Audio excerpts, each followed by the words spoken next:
Salut tout le monde, c'est Simon. Je vous retrouve aujourd'hui pour une nouvelle vidéo. On va attaquer du coup la Ligue des Champions. Je pense que j'ai vu tout ce que je voulais voir hier. J'ai à peu près regardé tous les matchs hier. Donc je préfère faire ça quand c'est encore à chaud. Il y a quand même pas mal de choses à dire, notamment Paris, notamment le Manu, notamment le Bayern. Bon, il y avait pas mal de matchs quand même assez intéressants. Il y a Séville aussi qui a fait n'importe quoi. Enfin bref, il y a quand même pas mal de choses à voir ensemble. Moi, je pense que toutes les équipes, de toute façon, qui jouent à la LDC ont joué hier, donc logiquement, ça devrait être tranquille. Celles qui jouent aujourd'hui, celles qui n'ont quasiment plus rien à jouer dans les groupes, donc ça changera pas grand-chose. Bon, on attaque, comme je l'ai dit, un petit bet sur chaque match de Ligue des Champions. On va commencer par faire un petit récap de la dernière journée. Bon, ça remonte assez loin quand même. On va essayer de voir ça quand même.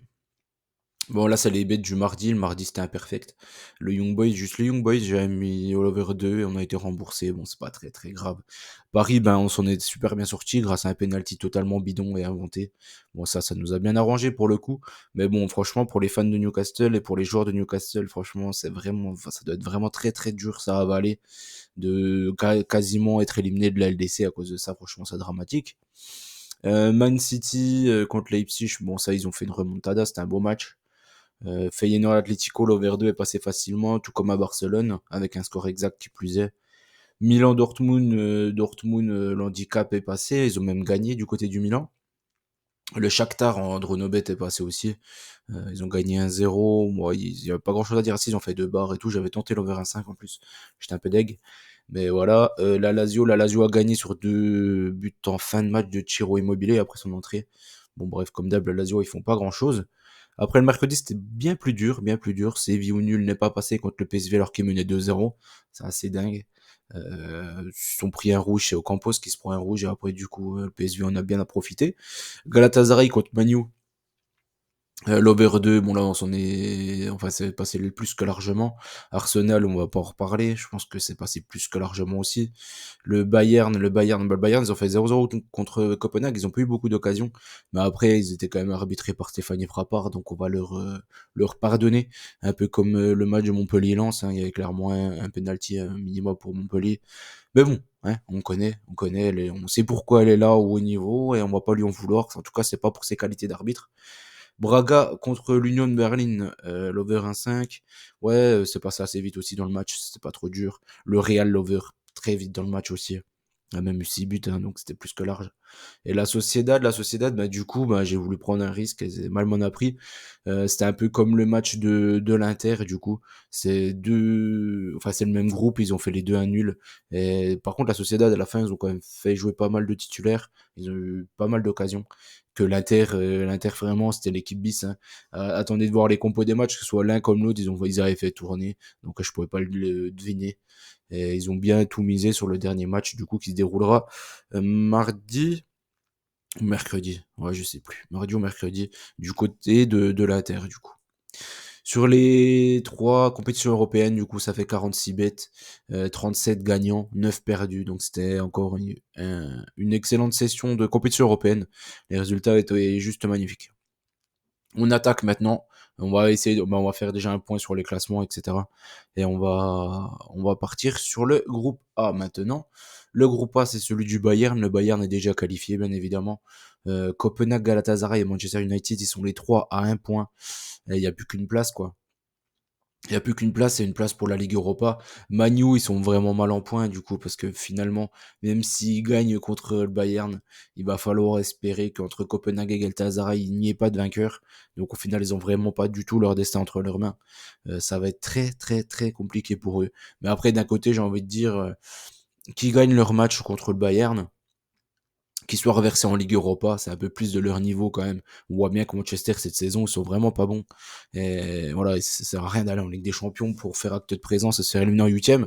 Parce que voilà, il y a plein d'équipes comme ça. Moi, je trouve que PSG, pareil, ça serait mieux pour eux, pour leurs supporters et tout, de gagner une Ligue Europa. Même d'aller loin en Ligue Europa, parce que je pense que Paris ou même Manchester perdrait contre Liverpool en Ligue Europa.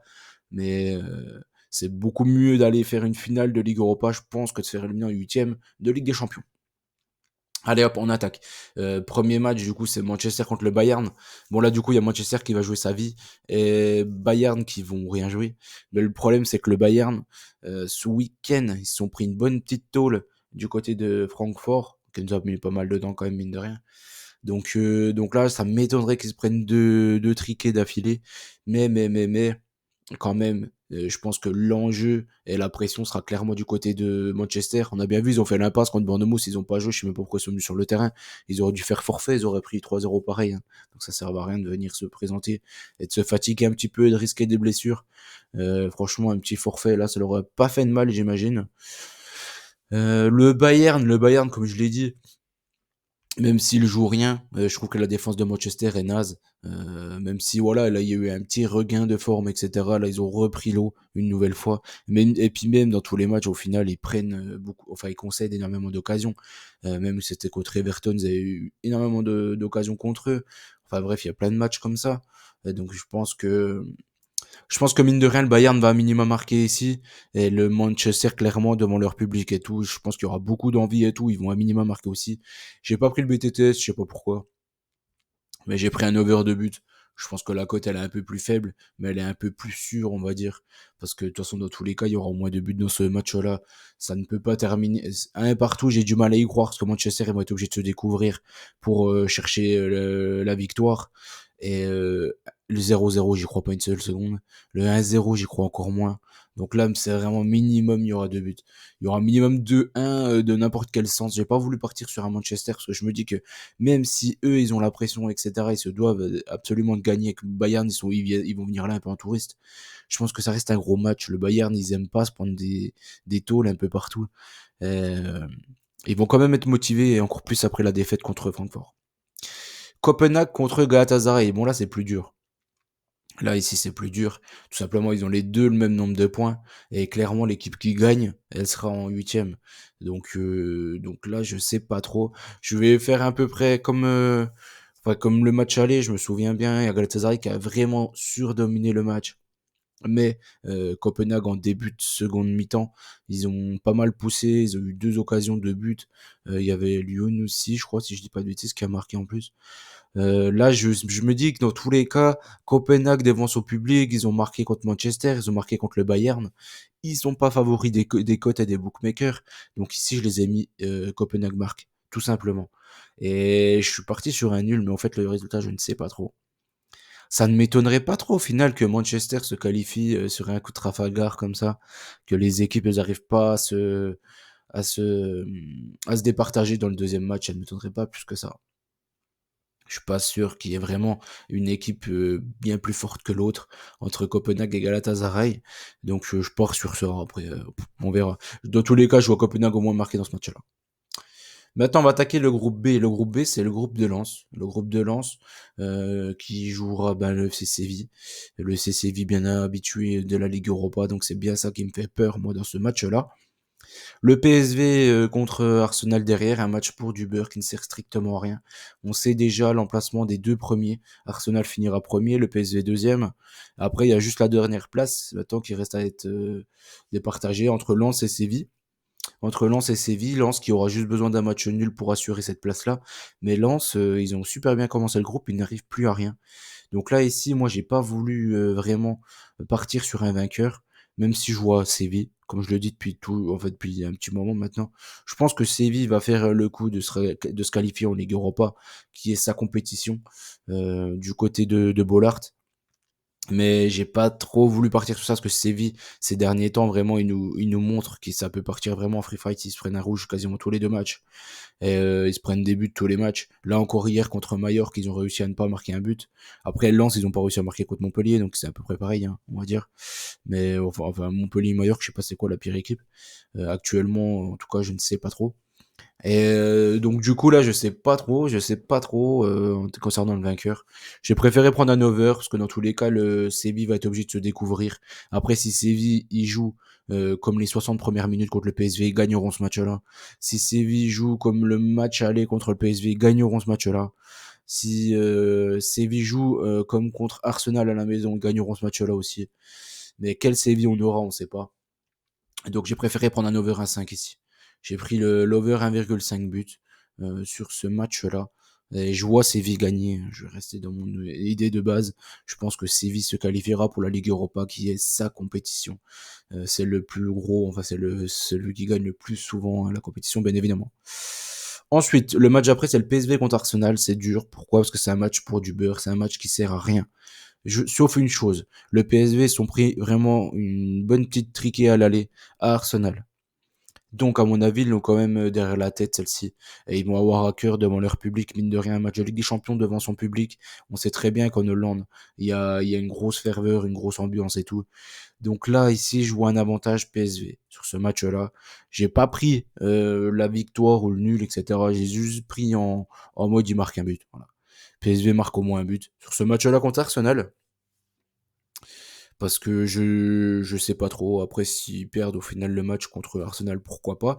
Je m'en fiche un peu. L'essentiel, c'est qu'ils marquent un but et devant leur public bouillant, je les vois vraiment marquer un but contre Arsenal qui n'aura strictement rien à jouer. Le groupe C ensuite, le groupe C du Real, du Napoli, de Braga, de l'Union Berlin. L'Union Berlin qui joue encore. Non, il y a quoi? Le Real, ils sont sûrs d'être premiers. Le Napoli, sa première place, il faut qu'il perde au moins 2 buts contre Braga pour qu'elle soit en danger. Et la place, la troisième place, elle est quand même encore importante parce que l'Union Berlin, ils recevront le Real et Braga va du côté de Napoli. Une victoire de l'Union Berlin combinée à une défaite de Braga pousserait les Allemands en huitième, hein, pas en huitième, en 16e de Ligue Europa du coup. Donc c'est quand même un gros enjeu là encore. Premier match, ce sera Napoli contre Braga. Le Napoli qui a perdu contre la Juve 1-0, c'était vendredi soir. Donc lequel Napoli en aura, je sais pas trop, mais j'avais vu le match aller contre Braga. Et Osimhen, il avait eu énormément d'occasions sur ce match-là. Et même le Napoli a eu beaucoup d'occasions. Braga, ils ont des opportunités, mais ils vendangent aussi pas mal. Mais je pense que offensivement, le Napoli a vraiment de quoi embêter cette équipe de Braga. Après, ils ont besoin que d'un nul. C'est juste la petite chose qui me fait peur. C'est pourquoi j'ai voulu partir sur Naples au nul et over 1,5. J'ai du mal à voir seulement un but dans ce match-là. Pourquoi? Parce que Braga, c'est une équipe joueuse. Mine de rien, c'est vraiment une équipe joueuse. Et le Napoli, ben, pareil, quoi. Puis ils concèdent quand même des buts. Donc voilà, je pense que c'est un petit bête évident. Moi, sur ce match-là, j'ai vu que la cote était à 35, c'est largement suffisant. L'Union Berlin maintenant contre le Real. L'Union Berlin contre le Real. Là, c'est chaud. Pourquoi? Parce que le Real, il joue rien. Mais le Real, même quand il joue rien, ils arrivent encore à gagner des matchs. Et l'Union Berlin, ils sont obligés de le prendre, ce match-là. Et donc, ils auront le couteau entre les dents. Et là, ici, devant leur public, une chaude ambiance, hein. Une chaude ambiance en Allemagne comme habituellement. Donc là, je suis parti sur l'Union Berlin, marque au moins un but contre le Real. Et je suis parti aussi sur une victoire de l'Union, tout simplement parce que je pense que le Real, il serait bien intelligent de faire tourner sur ce match-là, même si c'est un match de Ligue des Champions et c'est le Real. Donc, combiner tout ça, vous savez très bien que le Real, ils font rarement tourner en Ligue des Champions. Donc, à voir quand même, mine de rien.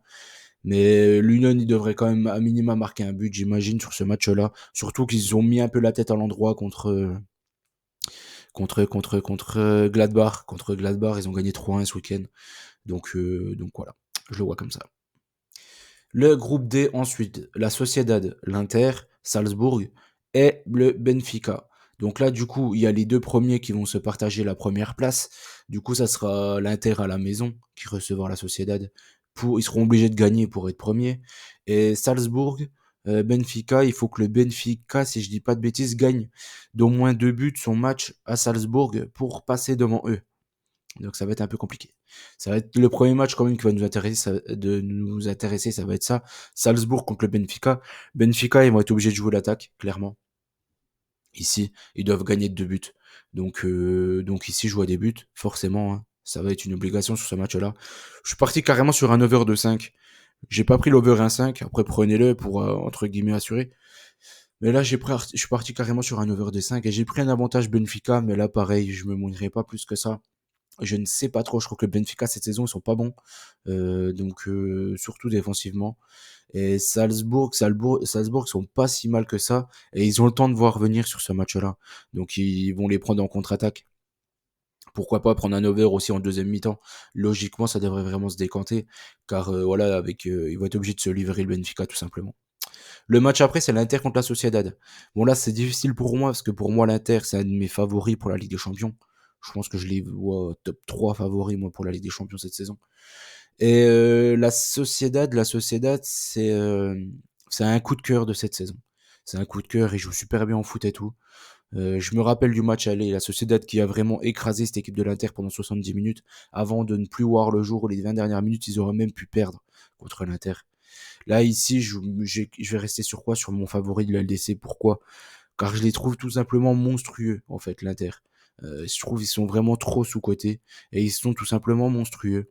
Et je trouve encore une chose en plus, c'est que l'apport de Thuram dans cette équipe-là à la place de Lukaku, elle est ultra bénéfique pour le groupe. Il joue beaucoup plus collectif que Lukaku et il s'entend limite mieux, je trouve, avec Lautaro que que Lukaku. Ça veut déjà alors qu'ils avaient déjà des énormes perfs ensemble. Donc ici, je suis parti sur l'Inter et je l'ai même pas couvert ou quoi que ce soit, tout simplement parce que l'Inter ils sont obligés de gagner pour être premier du groupe et bah, quoi? Affronter un club plus faible tout simplement en huitième. Donc je pars sur l'Inter gagne. Et si l'Inter finit deuxième, bonne chance au premier qui affrontera l'Inter.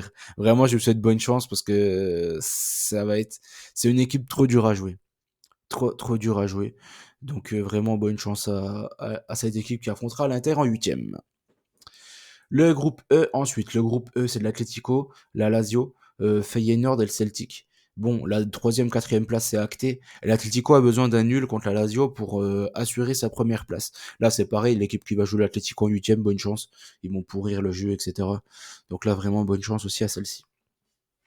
Premier match qui va nous intéresser, c'est le Celtic contre le Feyenoord. Là, c'est chaud. Pourquoi? Parce que c'est un match sans enjeu. Après, je me dis que les Écossais à domicile, ils ont marqué contre la Lazio, ils ont marqué contre l'Atlético. Donc là, le Feyenoord est en plus favorite sur ce match-là. Donc je les ai mis sur le fait qu'ils marquent au moins un but. Ils marquent au moins un but sur ce match-là. Franchement, je suis quasiment, enfin, je suis plutôt confiant, on va dire, sur ce bet-là. J'ai du mal à imaginer le Celtic ne pas marquer au Celtic Park avec leur ambiance de fou furieux. Vraiment, Feyenoord, ils ont encaissé des buts dans dans leurs deux déplacements. Et le Celtic, ils ont marqué à domicile dans leurs deux réceptions. Donc pour moi, c'est un bet évident ici. L'Atlético contre la Lazio ensuite, ça c'est chaud parce que l'Atlético on connaît hein, quand ils ont le droit de bétonner. À mon avis, c'est ce qu'ils vont faire sur ce match-là pour essayer de choper le nul. Je peux pas prendre l'Atlético du coup, clairement sur ce match-là, car ils ont besoin d'un nul. Donc ici, j'ai préféré prendre autre chose. J'ai fait la même stratégie que pour le Napoli. Ouais, c'est ça, le Napoli. Je suis parti sur Atlético ou nul et over 1,5. L'over 1,5 il est un peu risqué, donc du coup ça fait bien gonfler la cote. Mais je pense que la Lazio il va être obligé de se livrer pour chercher cette première place.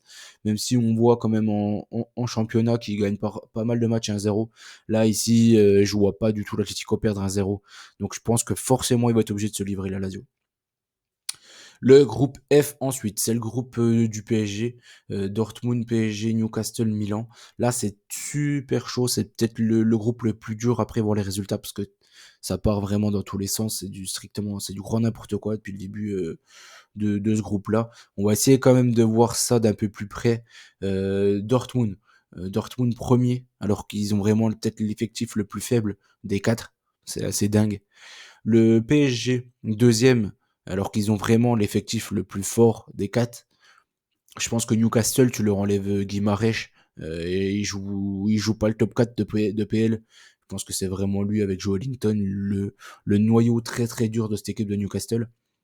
Le PSG, je pense que ils ont l'effectif pour être premier de ce groupe-là, clairement. Ils ont vraiment le plus gros effectif. Vous regardez, tous les postes sont doublés, et même vous regardez qualitativement tous les joueurs un par un. Ils sont de loin la meilleure équipe de ce groupe-là, mais ils sont vraiment mauvais à l'extérieur. Et en plus de ça, pour moi, ils ont un coach en bois. On peut dire tout ce que vous voulez. Luis Enrique, ce qu'il fait depuis son arrivée, c'est catastrophique. Et c'est la pire chose. C'est le pire entraîneur de l'RQSI et de très loin. Je comprends pas comment il peut être encensé comme ça. On a encore vu hier le match contre Nantes. Le match contre Nantes, t'as Colomboigny sur le banc, t'as Ramos sur le banc, t'as Dembélé sur le banc.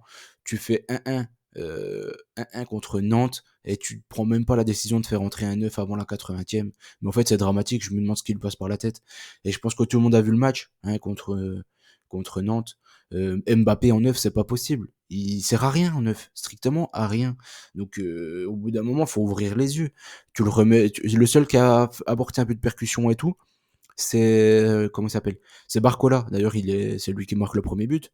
Et sans l'entrée de Dembélé, le PSG ne gagne pas ce match-là. Clairement, c'est que lui qui faisait ses différences et tout sur l'aile droite. C'est lui qui obtient le coup franc, qui donne le but de Kolo Muani au final pour la victoire, qui nous a mis bien d'ailleurs, parce que hier, c'était compliqué les résultats des paris sportifs hier. Heureusement que les matchs du soir, tout est passé, hein, la Gantoise, l'Inter, Paris, Porto, tout est passé en fait le soir, donc c'était vraiment un plat du pied. Mais pour revenir à ça, moi hier, il y a eu quoi? Il y a eu le match de Mbappé. Mbappé hier, il fait un match exécrable. Je sais pas, moi je lui mets un, je lui mets deux, mais c'est honteux en fait sa partition qu'il a eu sur le terrain hier. Vraiment, à part chercher les pénaltys, il a servi strictement rien dans le match. C'est plus un poids pour ses partenaires qu'autre chose. Et Luis Enrique qui persiste, qui fait strictement n'importe quoi, je comprends pas. Je ne comprends pas comment on peut à aimer ce mec-là, en fait. Vraiment. Donc là, il nous a pondu quoi hier? Il nous a pondu Marquinhos, il a fait un bon match hier contre Nantes. Euh, je sais pas du coup, il va partir sur quoi en défense centrale. Parce qu'il a remplacé. Enfin, il y a Skriniar aussi qui est rentré en fin de match.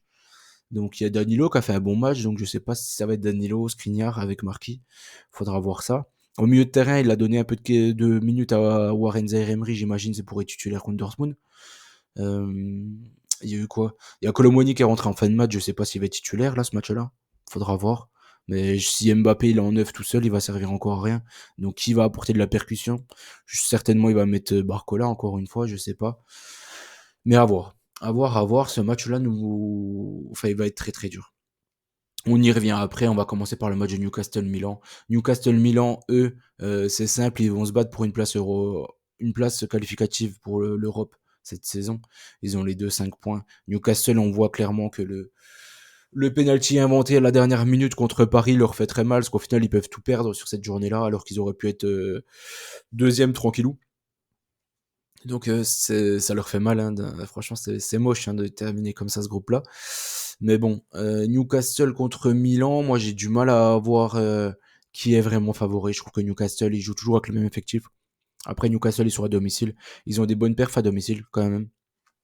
Donc je les ai mis en petit favori contre le Milan. Mais j'ai préféré prendre un over 1,5 sur ce match-là. Parce que le Milan, mine de rien, je ne sais pas trop leur vrai niveau. Ce que je sais, c'est qu'ils déçoivent depuis le début des groupes. Mais après, c'est quoi leur vrai niveau à Milan, je ne sais pas trop. Et dans tous les cas, ils vont être obligés de se livrer sur ce match-là. Parce que si ça fait match nul, c'est eux qui vont sauter. Donc je vois quand même le Milan se livrer. Pourquoi pas Newcastle les prendre en contre et tout. Mais en tout cas, il y aura une forte pression de Newcastle les 20 premières minutes, ça c'est clair et net devant leur public. La première mi-temps, en général, ils mettent un gros bouillon. Ils mettent un gros bouillon. L'équipe, elle a du mal à passer le milieu de terrain. L'équipe à l'extérieur. Donc, dans tous les cas, je vois des buts dans ce match-là. Dortmund-Paris, du coup, on revient là-dessus. Moi, il y a un mec que je vais attendre sur ce match-là. Je vais pas vous le cacher. C'est un mec qui me déçoit sur la scène européenne depuis le début de la saison. C'est le 6e match. C'est le match vraiment à énorme enjeu. Donc là, je vais attendre Mbappé. Je vais attendre Mbappé sur ce match-là. Et j'ai regardé la partition de Dortmund hier contre Leipzig. Ils ont été horribles. Et Dortmund, ils sont horribles en fait, depuis le début de la saison, ils sont horribles. Je comprends pas comment ils peuvent être premiers de ce groupe-là. On va me dire oui, en Ligue des Champions, ils jouent un peu mieux, etc., etc. Non, ils sont horribles. Ils sont horribles. Ils sont allés gagner à Newcastle. Newcastle, ils ont fait 2 ou 3 barres. Euh, ils ont fait quoi? Ils ont perdu 2-0 à Paris sans passer le milieu de terrain. Ils ont battu le Milan qui aurait dû mener sur un penalty de Giroud qui le loupe. Peut-être que ça aurait certainement changé la donne du match. En tout cas, je sais pas. Je sais pas comment ils se retrouvent premiers, mais ils sont nazes. Ça, c'est une certitude. Ils ont pas de défense. Sule, il fait 150 kilos. Il a pas du tout la condition physique pour jouer des matchs de haut niveau. On l'a encore vu hier. Hein. C'était horrible son entrée. Hummels, il a 2000 ans. Euh, il arrive plus à se placer, il fait des fautes de débile. Le rouge qui se prend hier au bout de 10 minutes. Comment un mec avec son expérience peut se prendre un rouge comme ça? C'est dramatique. Schlotterbeck, il arrive pas à se placer. Meunier, c'est bon, c'est très bien. hein. Il apporte offensivement, mais il sait pas défendre. Ben Sebaini, pareil, il apporte offensivement, mais il sait pas défendre. Au final, ils ont une défense cataclysmique, horrible. Emre Can, il va à moins 2 km/h, il prend un jaune. Il se prend un jaune tous les matchs, il va être capable de se faire expulser ou de donner un penalty. Clairement, ce match-là, le Dortmund, ils ont tout, strictement tout, pour donner des pénaltys. C'est-à-dire que je vois un penalty de Paris. Clairement, je le vois. Et quand je vois le penalty qu'ils ont obtenu à l'aller contre Dortmund, très très très embarrassant. Hein, ce penalty, il y avait déjà pas vraiment main. C'est... Et le deuxième contre Newcastle, il y avait rien. Donc je me dis que là, au bout d'un moment, il y a l'arbitrage qui est faute de leur côté cette saison. Donc je vois un penalty sur ce match-là.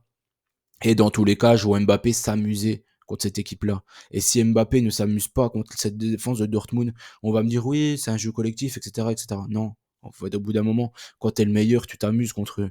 Haaland, il s'amuse hein, contre ce type d'équipe-là. Il y a quoi? Il y a Harry Kane, il s'est amusé contre Dortmund. Il s'est amusé. Il y a quoi d'autre? Enfin, je sais pas. Tout le monde s'amuse contre Dortmund, au fait. Vraiment tout le monde. Hein. Il n'y a pas de défense, il y a rien. Donc là, ici, j'ai mis Mbappé marque. Je prends un risque, je l'assume complètement. Mais au bout d'un moment, il va falloir porter ses cojones. Il va vous falloir montrer que c'était vraiment un bon joueur, un vrai joueur de foot. C'est contre ces équipes-là qu'on t'attend. Et c'est sur les matchs décisifs qu'on t'attend. Après, il peut faire un gros match de merde et marquer son penalty. Ça ne m'étonnerait pas plus que ça. Et ça m'ira. Franchement, ça me suffira. Je le prendrai en sec, ce bête-là, mais c'est clair et net que je le jouerai car je suis persuadé qu'il a tout. En fait, enfin, il a toutes les capacités pour s'amuser contre ce type d'équipe-là. Et je comprendrais pas qu'il marque pas contre cette équipe en bois, en fait, tout simplement. Le groupe G ensuite. Le groupe G, c'est Leipzig, les Young Boys, l'Étoile Rouge, S-City. Bon, là, c'est un groupe qui sert à rien, donc on va le passer assez vite. Leipzig, Young Boys. Toutes les places sont figées. Young Boys, ils sont sûrs d'être troisième. Enfin, Leipzig sûr d'être deux. City sûr d'être premier. Ils ont gagné tous leurs matchs. Ici, Leipzig, Young Boys, je pense que les deux équipes, c'est un match qui sert à rien. Donc, je vais faire avantage domicile. Je vais prendre Leipzig. Je les ai pris vainqueurs 3 buts à 1. Ensuite, City à l'Étoile Rouge. Match qui sert à rien. Je pense que City vont essayer de marquer les 18 sur 18. Faire un petit perfect ici. Mais je préférais prendre Erling Haaland. Je me dis que s'il est titulaire, ça me semble être une évidence qu'il marque contre l'Étoile Rouge. Tout simplement pour les stats, et c'est important les stats. Ça sera vraiment important pour les places au Ballon d'Or, etc. Et je sais que c'est le genre de choses qui va l'intéresser lui, et que ça intéresse aussi d'autres joueurs, forcément. Et ça va être important de scorer et d'être haut dans le classement des buteurs en LDC. Le groupe H ensuite, le groupe H du Barça, de Porto, du Shakhtar et d'Antwerp. Barcelone, ils sont sûrs d'être premiers. Porto et le Shakhtar vont se jouer la deuxième place. Ça va être un peu plus chaud. Et Antwerp, ils sont derniers avec 0 points. Donc voilà, ils vont essayer de tout donner, je pense, sur ce match-là contre le Barça pour essayer de ramener au moins à minima ce petit nul. Et je suis pas sûr qu'on les revoie de sitôt, en fait, en LDC. Donc je les vois faire un gros match contre le Barça, au fait. Donc j'ai préféré prendre une petite surprise. Je suis parti sur Antwerp, marque au moins un but contre le Barça. Je pense que le Barça, ça va être l'équipe B, l'équipe C qui va jouer. Je les mets quand même vainqueurs parce qu'Antwerp sont vraiment nazes. Mais Antwerp marque au moins un but. J'ai une bonne petite confiance quand même sur ça. Porto contre le Shakhtar ensuite. Porto contre le Shakhtar, c'est la finale pour la deuxième place. Ici, je jouais un gros avantage Porto, mais j'ai préféré partir sur un nombre de buts. Je suis parti sur un over de buts sur ce match-là. Et je vois Porto au final se qualifier pour cette deuxième place. Et le Shakhtar qui va être vraiment une plaie pour les équipes en Ligue Europa, parce que c'est une équipe vraiment difficile à jouer, cette équipe du Shakhtar. Donc bonne chance à celle qui se la coltinera en Ligue Europa. Voilà, on a fait le tour. On va terminer ça. Je suis parti sur quoi? Je suis parti sur mardi. L'Inter gagne et Naples nul over 1,5. Donc là, c'est un bet vraiment 100% italien ici. Et mercredi, je suis parti sur le Celtic marque et l'Atletico nul over 1,5. Donc là, c'est vraiment un bet uniquement du même groupe en fait. Et je vais jouer aussi bien évidemment Mbappé. Mbappé, je le prendrai, c'est une certitude pour moi. Et je compterai. Là, il faut vraiment, ça va vraiment être un match sur lequel il va nous prouver que c'est vraiment un joueur de haut talent et un top 3 mondial. Parce que là, pour le moment, c'est pas ce qu'il nous prouve. Voilà, donc n'oubliez pas qu'on gagne, on perd ensemble. Je vous souhaite bonne chance à tous. N'oubliez pas de liker la vidéo, bien évidemment, je vous fais confiance. Et si vous voulez nous rejoindre sur Telegram aussi, no problème. Et c'est quoi aussi que je voulais dire? Ouais, je reviendrai pour une vidéo. Pourquoi pas sur la Championship? Je vais peut-être me faire un kiff en milieu de semaine. Pourquoi pas? Et la Ligue Europa Conférence, je les ferai demain. J'attendrai encore les matchs du jour pour me faire vraiment une opinion. Voilà. Bonne chance à tous et on se dit à très vite. Ciao, ciao tout le monde.